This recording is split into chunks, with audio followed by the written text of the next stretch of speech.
Okay, so things haven't been going to plan this morning.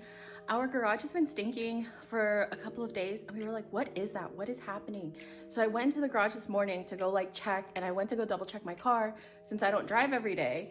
And I found frozen chicken, well, defrosted, almost about to explode chicken in my car. Hence why my car smells and my garage stinks so rancid. I can't even talk about it. I'm gonna die.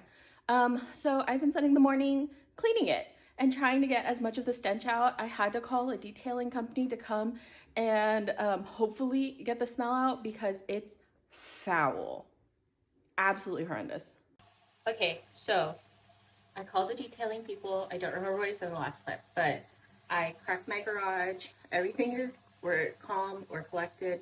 I'm gonna shower because I feel like the stink has stuck to my body and I don't wanna work with that. So I'm gonna shower and then I will catch you guys later. Okay, we're showered and now back to the regular scheduled program.